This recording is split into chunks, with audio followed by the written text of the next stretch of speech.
Breaking right now, is Prince Harry about to be pulled into the Scientology cult? As it emerges, he has become so close to the Grease star John Travolta that he views him as his new father figure.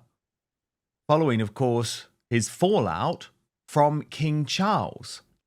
We're going to get analysis from Prince Harry's biographer, Angela Levin, in just one moment. But first, let me take you through this fascinating story, which has just been revealed by Radar Online, which writes, standing alongside such luminaries Kurt Russell, Morgan Freeman and John Travolta on stage at the Beverly Hilton Hotel, Prince Harry honoured aerial firefighters at the 2025 Living Legends of Aviation ceremony. Now RadarOnline.com can reveal John and Harry are enjoying an unlikely Hollywood bromance. Sources tell RadarOnline.com the Prince and the Hollywood legend have developed a bit of a bromance based on their mutual love of flying and affection for the people's princess. Harry and John have gotten to know each other in recent years and have bonded, with Harry estranged from his remaining family and thousands of miles away from his old friends in the UK. John has filled a need. It means a lot to Harry to know someone who has a connection with his mother. Rogue Royal Harry may see a kindred spirit in the man who whisked his mom away for her Hollywood moment. John has a lot of affection for Harry, our insider said. He sees the similarities between their situations and knows he genuinely cares about others, just like his mom did. Harry's relationship with King Charles is strained, and he's not even speaking with his brother. The fact that he found this father figure, there we go, and John Travolta served that emotional purpose Diana always filled, which Harry needs right now, especially feeling so distant from his family in the UK. And the source adds that his mother would have certainly approved of his move to the States. So Angela Levin, our royal mastermind, Prince Harry's biographer, great to have you here. A lot to pick apart though, because sure, Harry might need a father figure. I guess it's his own fault that he doesn't have King Charles playing that role in his life at the moment. However, is John Travolta really the right man? Quite an interesting character in Hollywood, but certainly someone who is very, very connected to the religion of Scientology. And the religion of Scientology, Angela, from what I'm aware, really goes for people who they view as particularly emotionally vulnerable, which Harry most certainly is.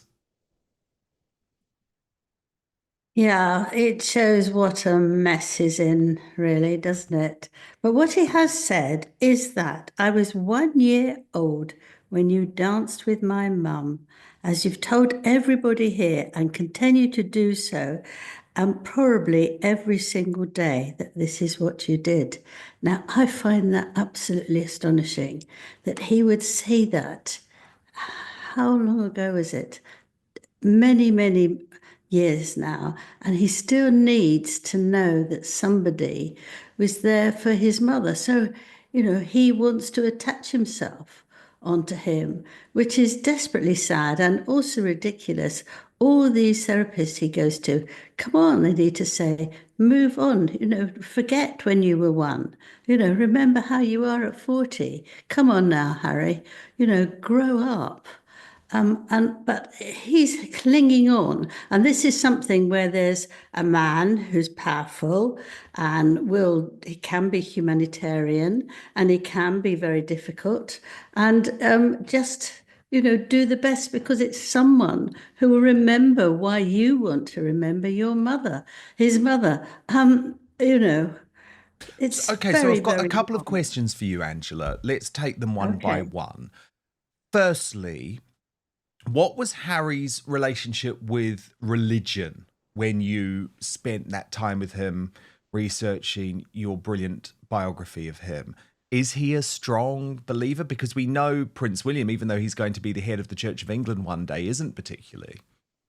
No, he's not either. Both the sons are not particularly interested. Very much the generation, really. He did a lot for his grandmother, Queen Elizabeth, who loved him to go with her to church, but it's not in his genes, actually. It's not in his blood that this is what he wants to do. So if there's a sort of gap there, he could fill it with this nonsense that religion calls themselves a religion can do. Well, that's just what my concern is, you see, because as soon as it's like, oh, John Travolta's now a father figure, well, you know what that means, because the thing is with Scientologists, it's the same thing with Tom Cruise. They only really want to develop relationships with people who they can bring into the Scientology circle, because otherwise they just hang out with other Scientologists. So my alarm bells are ringing, Angela Levin, big time.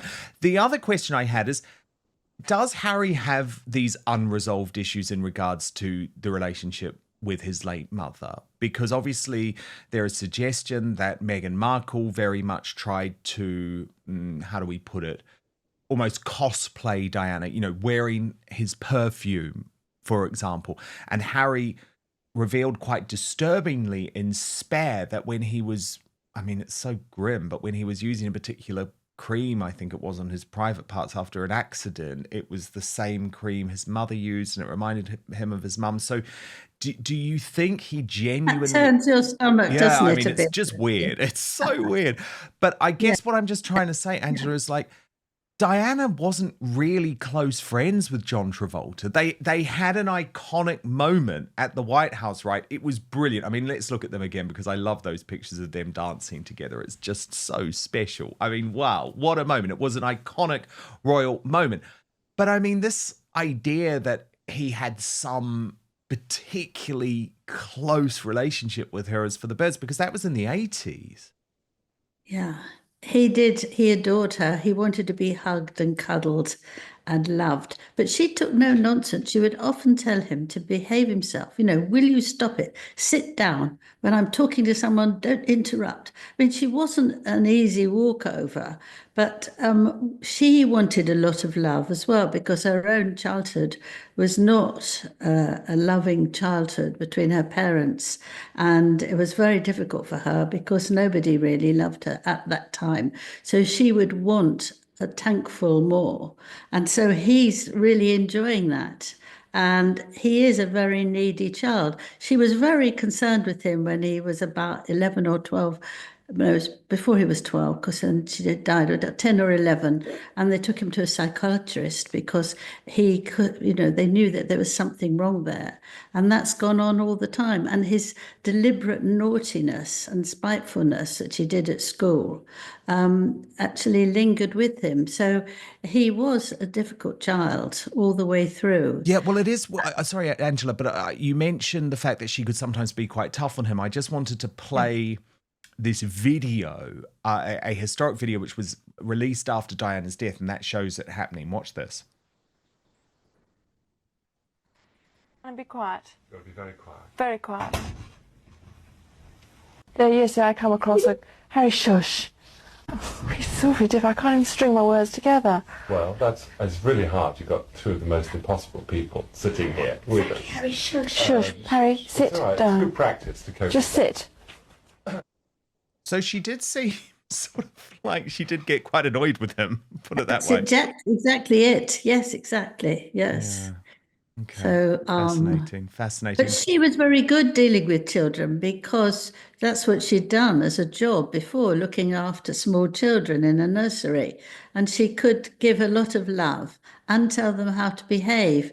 But Harry was a bit out of that age group. And I think, you know, if she wanted to do something, she was very cross with him if he spoilt it for her. Angela, okay, well, look, all I'm going to say then is we're on Scientology watch. Just, you heard it here first. That's all I'm saying. I know how this works. But Angela, look, you've got a big exclusive for us. Major fallout from Prince Harry's interview with the British Bashing Corporation. This shocking interview, of course, where he was so horrendous by really putting pressure on his father and talking about the depths of his father's cancer. But you have heard it has caused some serious tension between Buckingham Palace and the British state broadcaster, the BBC. What do you know? Yes, it's absolutely shocking because the BBC thought they'd have a go at getting Harry and have a sort of 2 minute slot at 10 p.m. news. So they weren't in a hurry to say anything to the royals because it would be gone very, very quickly. But it didn't turn out like that. And they decided because the material they had, because Harry stayed for half an hour, poured out all this horribleness, that they would go at 6 because it was too good to keep. It could get leaked and that would be it.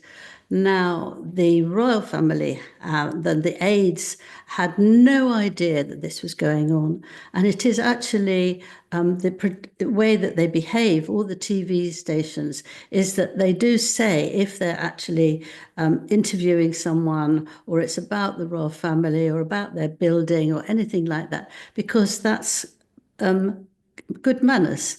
And if the royal family have time to think of how they would answer this if it's too difficult.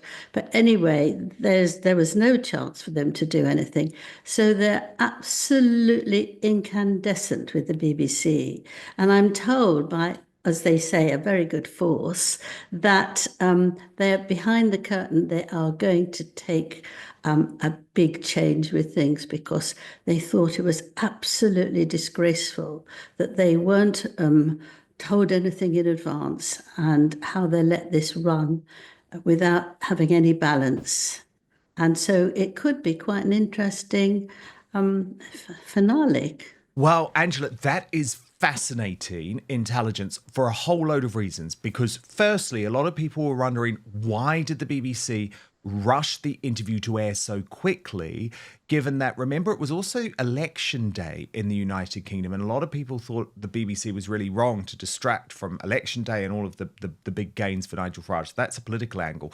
But much more significantly, of course, the Panorama interview with Princess Diana and Martin Bashir, so famous for so many reasons, but caused this huge breach in trust between the BBC, because even the BBC chairman, it was Marmaduke Hussey, wasn't it? The husband of Yes. Of Dame Susan Hussey, or Lady Susan Hussey, sorry, was not told. And since then, there has been an idea that actually the royal family should work more closely with the BBC on these types of things. And it's not because it means the BBC shouldn't do journalism, but isn't it just common courtesy? I mean, Harry was making a whole load of allegations about the king. The king should surely be given a chance to know. And also, it's called a right of reply in the business, Angela. And those rights of reply are used in case King Charles wanted to say something back. So I'm not at all surprised, because you know I call the BBC the British bashing corporation. They seem to want to bring down the monarchy, Angela. And I know some people will say I'm exaggerating, but they do all of these things. And the Diana interview, look at the dodgy techniques that Martin Bashir used to get it.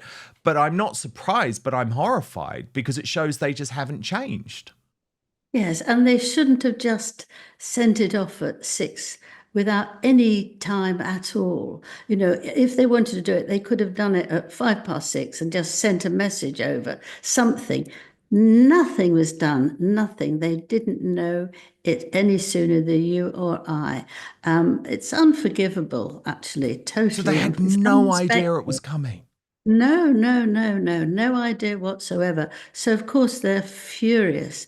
I expect very soon we'll hear that they're not letting the BBC do various documentaries and all sorts of things. Well, yes, that they because have remember, asked Angela, for already. Catherine, the Princess of Wales, does her Christmas carols with ITV in the UK because they were so furious about the handling of the Panorama documentary. And it is actually just worth watching.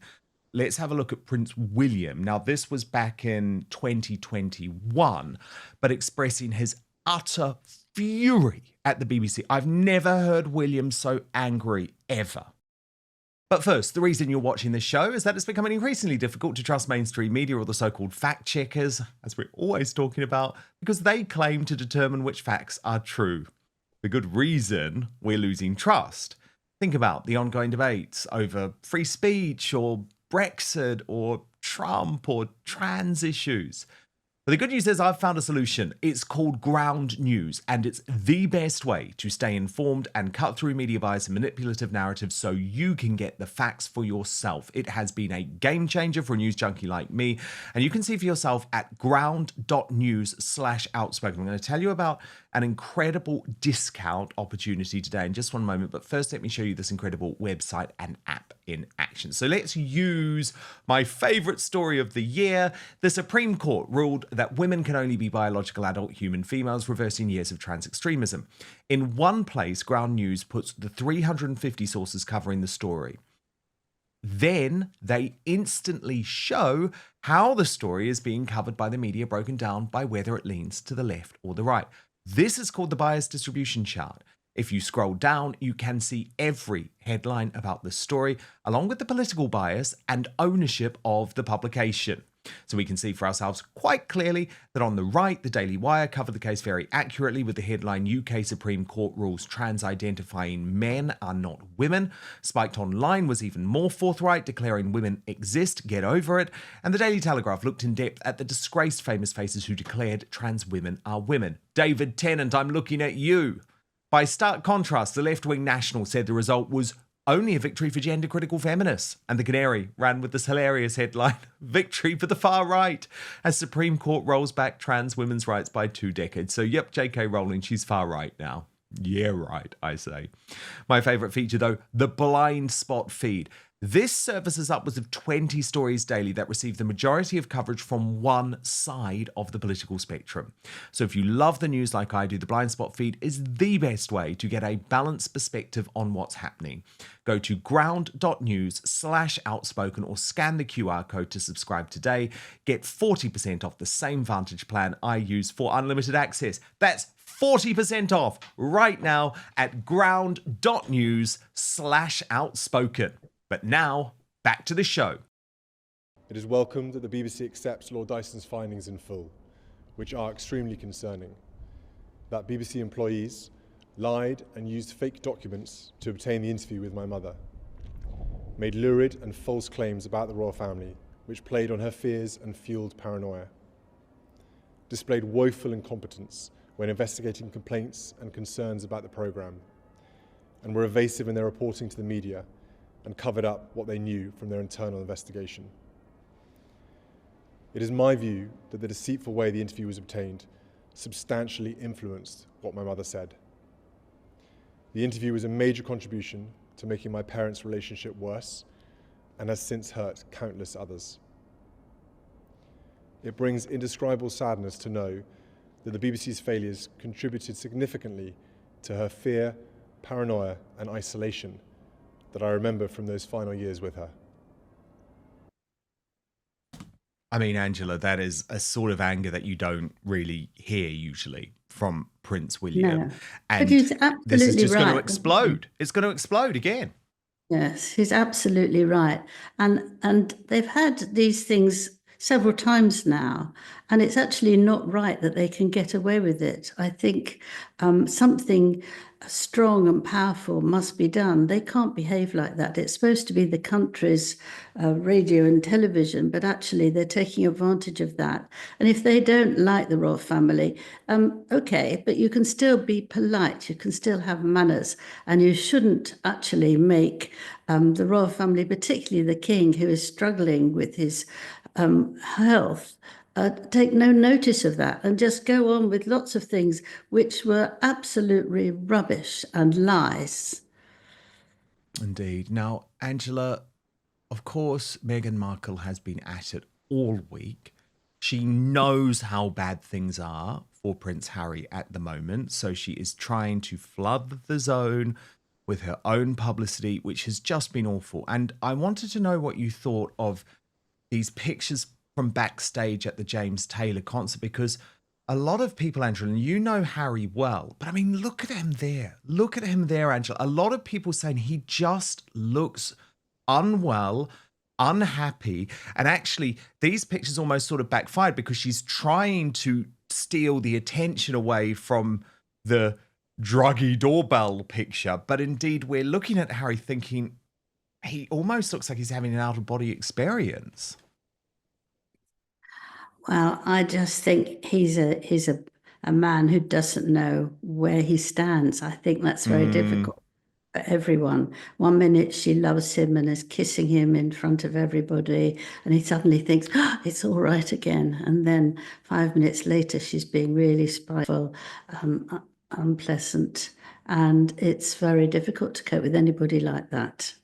So, I mean, I can see that, but he's had it now for several years and he's got to make a chance to make himself a strong-minded husband and father, which he's just obviously just can't do because she is so powerful over him. It's tragic, really. But he's got to do it for himself. He's got to show that he has some sort of strength against her. I don't believe that he should just give in to her all the time. It's just ridiculous, isn't it? but He's Angela, got he to be came powerful. he came to this decision to leave the British royal family in large part because he was so horrified by the fact that he could have private moments invaded by photographers. Now, I always thought it was particularly ironic, Angela, as someone who worked in the entertainment industry for decades. I found it really ironic that he was moving to Los Angeles, right, to California, which is the home of the paparazzi and where there are no sorts of limitations at all because of the freedom of the press that you have protected in America. But I wanted to show you this really fascinating moment from The Sun, where they point out, and I thought it was a very good point actually, that the biggest paparazzi in Prince Harry's life now is Meghan. Watch this. Meghan is the biggest paparazzi in Harry's life. It didn't need to be all out there, but what I know is that she was trying to absolutely flood all the media channels with those photos to detract from the Ring camera photos. That is very obvious because she was posting all weekend. I mean, we didn't need to see them at the Beyonce concert. Harry wasn't even there for Archie's 6th birthday. There's clearly trouble in paradise and she's trying to cover it up and she thinks that we are stupid enough to fall for that crap. I mean, I'm not going to fall for a photo of her smiling with Harry and a video reel of them kissing. The facts speak for themselves. Who took the pictures, Matt? I mean, did he take their own photographer with them? Well, I'm assuming they did, Well, because some of them were if that's the professionally done. case, well, it is as Samara said, it's just contrived, and that'd be interesting to know who took them. It wasn't bylined. I never saw anywhere. I never saw anybody photographer's name on any of the pictures. It may well be one of their team with a smartphone, because smartphones probably, are great these days. yeah. But it really has been a week of of contrasting pictures, as you just pointed out there. We've got the doorbell camera of Harry walking up and down the street, and then you've got this carefully curated set of Instagram photos. Your response, Angela?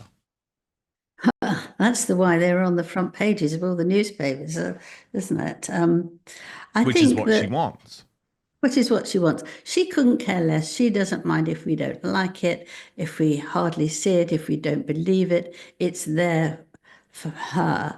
And as long as she does what she wants, she couldn't care less. She doesn't care about the late Queen Mother. She she didn't bother about her when she was alive. And it's all about me, me. We've said it hundreds of times, this me, me, me thing. And actually, if you trace what she's doing, everything is about her and how she's managing. And I was absolutely shocked with the Mother's Day, where she was saying how her children think she's the most wonderful, brilliant mother ever. Well, for goodness sake, that's not the way to take that. They're little kids and you're responsible for them. You don't expect them to sort of boost your energy and boost your thoughts about yourself. But she can't. She's desperate too, I think. She just doesn't know how to manage everything. So she just goes on and on and on. And she shouldn't have all these things at the same time because nobody wants to see all that. Not the fact that it's not even working, but because she's talking about it. Next, I'm doing this. Next, I'm doing this. Next, I'm doing this. Calm down. Do things properly and sensibly, but she's not interested in that. She's dreadfully scared that she might be cut off, and I think that's why she's over the top and not very well about it all. And Harry doesn't know where he is, does he? He's ringing the doorbells up and down the road when he's scared of going around in London. And he doesn't know where he's going, who he's going to. He doesn't know about anything, really. He's sort of unable to do things because she's wiped out such a lot from him that he doesn't know where he is or what he's doing, except when he gives her a kiss. I mean, But it's not really a proper kiss, is it? You know, we all know what a proper kiss is. It's one which you look at Catherine and William. Yeah. They don't need to kiss each other. They look at each other. There's a lovely warmth that goes to and from. You can see that there is tremendous care and love and togetherness there. But with Meghan and Harry, it's okay, now's a kiss, boom, boom, boom, boom. Now's this, boom, boom, boom. You know, it's not actually feeling emotions. It's just what's the good thing now to get in the cameras. Well, I know, and as the Royal Grift pointed out about this moment, it looked like Meghan was actually repulsed at Harry, but she still posted it. Now, Angela... Yeah, she turned around, didn't she, to get away with his kiss. It was very Diana with Charles at the polo, remember that moment? But Angela, yeah, I mean, what I'm just trying to work out is the psychology, because how can we believe Harry saying the thing I'm most scared about in my life is the flashbulbs because I keep thinking that what might happen to my mother will happen to me, and then literally now allow a life where even in private moments, even moments behind the scenes, Meghan is demanding the flashbulbs are there. Is there a difference in his head between that and what he sees the paparazzi as? No, I just think he has to obey Meghan. It doesn't matter whether he believes it still.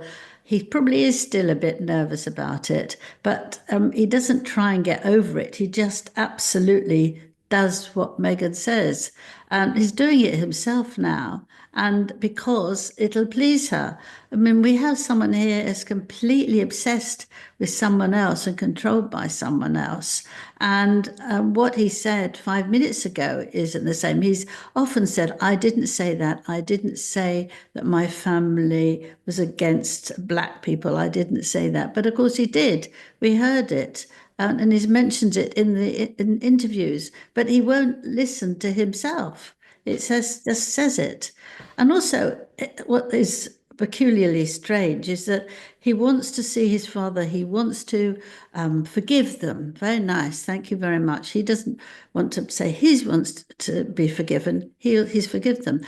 But he then goes into why he dislikes them and what they're doing wrong and what they could be doing. So it doesn't make any sort of sense. Nothing at all. None of it does. Angela, can we have some Friday fun, though, or maybe Friday madness? Look at the front page of the Daily Star newspaper in the United Kingdom today, which is all about the fact that Fergie is speaking to the Queen, the late Queen Elizabeth, through her corgis. And she's actually said this, Angela. This has actually come directly from Fergie at the Creative Women Platform Forum in London, where she said, I have her dogs, I have her corgis. Every morning they come in and go woof, woof, and all that. And I'm sure it's her talking to me. I'm sure it's her reminding me she's still around. So is Fergie being sent messages from the late Queen Elizabeth II, Angela? Well, this is nonsense. I read that in the Times, actually. Yes, that quote was from the Times, but I quite liked the way the Daily Star did it. You know, they had some fun with it. What are they doing? I mean, how can you have that in a newspaper, a proper newspaper, when someone says the dog goes woof, woof, and I know it's the Queen, the late Queen, talking to me? Well, you know, please. I mean, I could say you need to go and see a doctor, really. I mean, that's absolute nonsense, isn't it? I can't believe how ridiculous it is to put it in paper and how ridiculous it is to actually say anything about it. Because it's not that they are trying to pull her to a different place where the Queen used to live, or, something like that, which you could say, understand in a sort of way that you want to pull the person to where the Queen used to be so that she can look around. But actually, two woofs doesn't mean anything. It doesn't mean anything. And the only thing I can think of is that she wants some attention, and that will draw people to talk about it. About what a terrible thing to say. It's very funny. Now, by the way, if you want the first look at the Royal Uncancelled After Show every weekday, where you get all of the exclusives from Angela and myself, www.outspoken.live. I would love it, though, if you do sign up. It's a great way to have a direct relationship with me, to protect me from big tech cancellation. We are a 40,000 strong community and growing. So please join in at www.outspoken.live. Just enter your email address. It's super, super simple. Thank you so much for watching Dan Wootton Outspoken. Please click on my face just to the bottom left to subscribe to this brand new independent news source, and turn on the notification bell so you'll be alerted to our brand new live shows, uncancelled interviews, and special royal episodes. Outspoken is also now available as a podcast, so you can listen to the show every weekday on the go, wherever you are.